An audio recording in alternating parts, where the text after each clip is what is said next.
Hi everyone, this is module 5 of the Music Leader training course, and this is all about using words, about conducting or bringing in or helping run music with your group, and using not just the right words but the creative words, music that help your ensemble play or sing better, but also being able to do it whilst the music is going on, so you can impact whilst it's happening.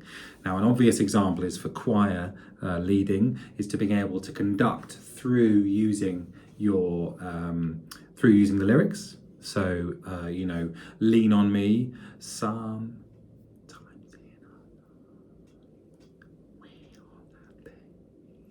is using the words. That's a really powerful thing to do, and so that's something that I want to encourage you to do. And the way you do that is you learn the song, and then you add the singing of the song to the conducting that you're already practicing.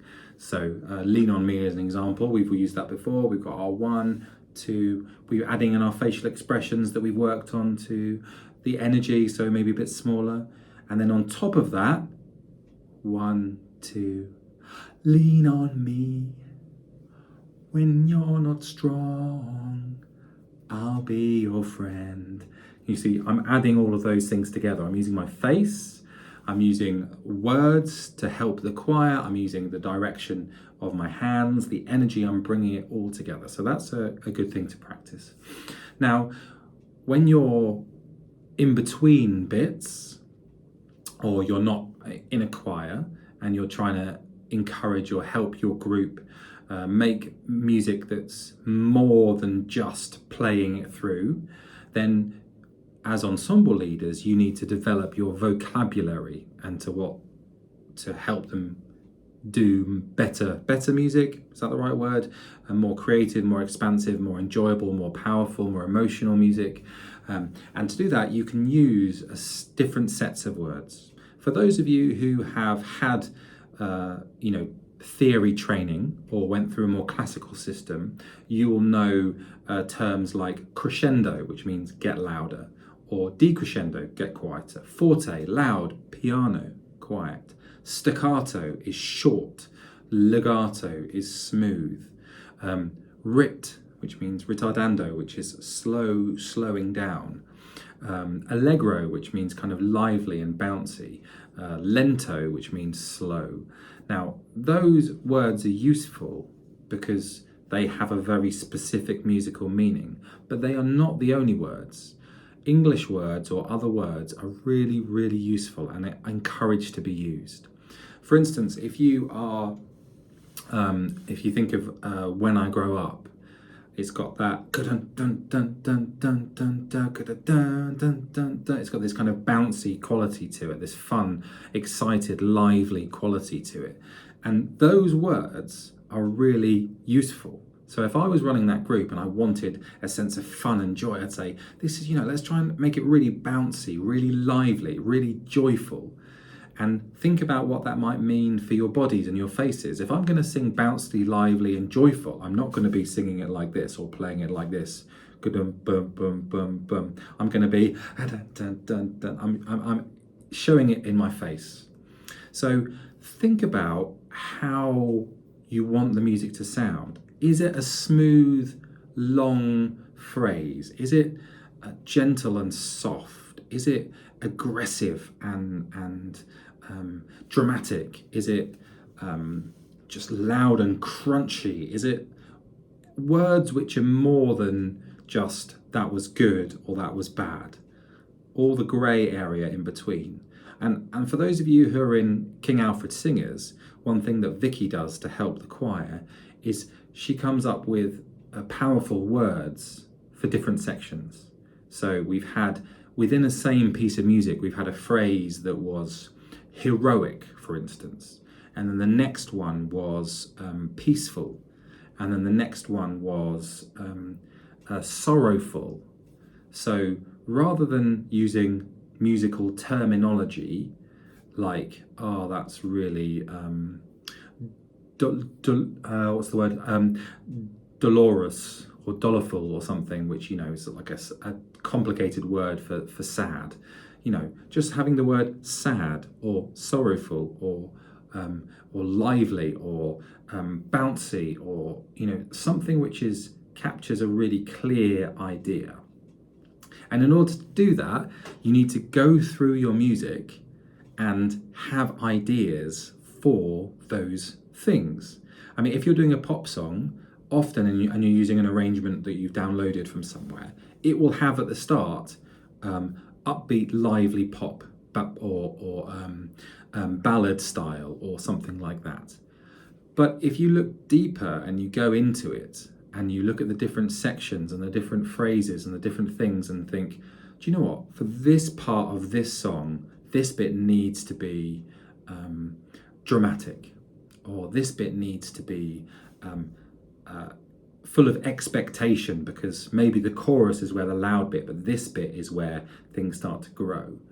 And you can look into your music and think about and come up with some ideas for different ways of getting your choir or your ensemble to perform or to play together through using those words. Because music with more meaning and power doesn't just happen. You have to give your members ideas for how they can do it, or you can have discussions about it. That's the other way of doing it, is, okay, this bit here, it's a bit different from the chorus, isn't it? So how are we going to maybe come up with a word for describe the emotion of this bit? Okay, it's quite sad, okay, and resigned, a bit, frustrated maybe. So you can come up with different words of for each of the sections. Or for a particular line, maybe in our concert band, there's in How to Train Your Dragon, there are these fantastic horn and saxophone lines where they go da da da da da, things like that. And for those things like that, I'd say that's very heroic. That's the heroes coming over the hill. The sun is shining on their glinting helmets or whatever, and they're coming over the hill, and they're so things like that you can break down and you can try and understand. Now, for the advanced level, we are thinking about breaking down the music and trying to take the different levels of the music apart. So an obvious way of doing that is, if you are in uke group, for instance, your two main textures are the vocal singing and the ukulele playing. And you might have 2 or 3 different versions of the ukulele playing, depending on the inversions. You may even have some harmony in the voices, but at the basic level, you've got one melody and you've got one accompaniment in the ukuleles. Now, what you guys have done brilliantly is you've worked on both of those things independently and you've put them together. That's the basic form of what I'm talking about, of taking something apart and being able to work on the individual things. So being able to work on one thing that we call intonation, so playing in tune, okay? In concert band, we use a set of warm-ups at the beginning, and one of the things that I always ask everyone to try and do is to use good intonation, playing in tune. How do you play in tune? You have to listen well. You have to listen what other people are doing, and you have to really focus in what you're doing. So you can work on intonation. You can also work on good technique. So knowing how to make a better sound with your band, with your group, with your choir, through doing good warm-ups, through good posture, through understanding the attack or the lyrics, or the way that you might use the bowing for a string group. Those things are worth knowing and understanding through your own practice and your own research. So you can pull something apart. Okay, it's sounding okay, but it's not sounding great. Okay, so what elements are not sounding great? It's not quite in tune. Okay, let's slow things down and let's play the part slowly, or we'll play it individually. We'll play it in pairs, in 2 people. Okay, I'm looking, and I know that in concert band, for instance, I know that cello and trombone often had a similar line because of where they are, they're low, the bass lines. So let's practice those guys together slowly, get them really tight together. And then we'll practice the trumpet one and flute one and clarinet one who have a similar melody line. We'll practice those guys together.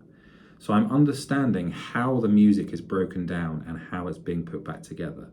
And I'm giving clear verbal instructions as to how we can do that. You know, we can practice the individual bits. We're not just going to start at the beginning and get to the end and go, oh, that was great. We're going to break it apart and we're going to reinforce the different elements, just like you would when you're writing an essay. You start at the beginning and then you might do a draft all the way through. But the draft is not the final version.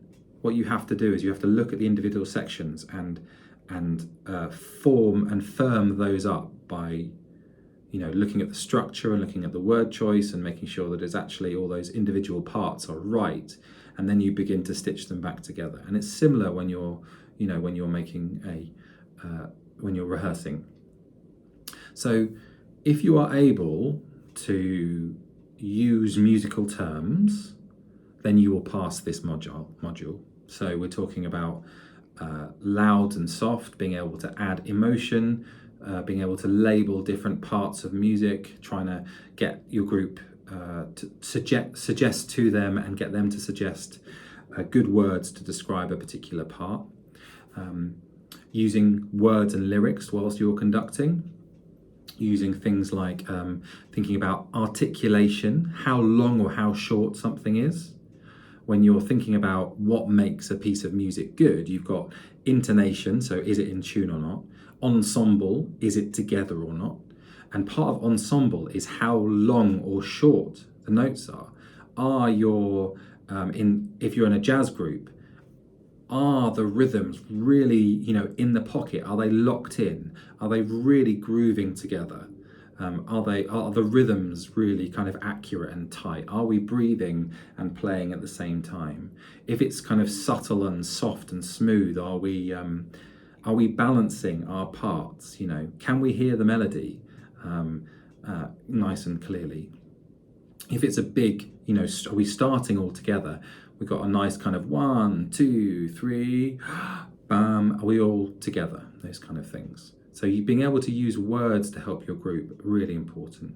And then the second level is being able to use words to help your group improve the quality of their sound, improve the technique of what they're doing, being able to break a piece apart and say, okay, so now flutes, what I'd like you to do here is give me more sense of direction in your phrasing. You know, I want you to go further, make it get louder in the middle and then, you know, fade away at the end, or really give me some strong tonguing in the brass here to make it really crisp and really bright.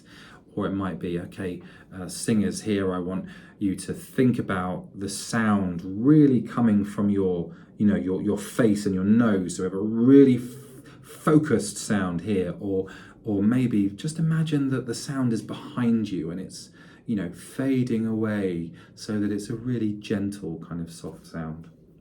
So those are the ideas for this. The assessment of it is for you to send me a video or come and see me, and basically we'll talk through a piece of music and try and understand this piece about how you might use words better. So you might send me a video of saying, okay, I've got this piece of music here and these are the ideas I have for it. I've got the idea for the chorus here and I want that to be really kind of joyful. And how am I going to get them to be joyful? Okay, well, we're going to smile and we're going to just be energetic about it. But this bit here is a bit more sad, so we'll be a bit, you know, we'll bring the energy down a bit, and maybe because if we're singing, we'll give a bit more breath to our, you know, our voice, so you can understand how you might do it. And the advanced level was to show some real understanding as to how you might help your group improve the quality of the sound they are making. I hope that makes sense. This is a bit of a longer video, so thanks for sticking with me, and I will see you at some point. Thank you very much.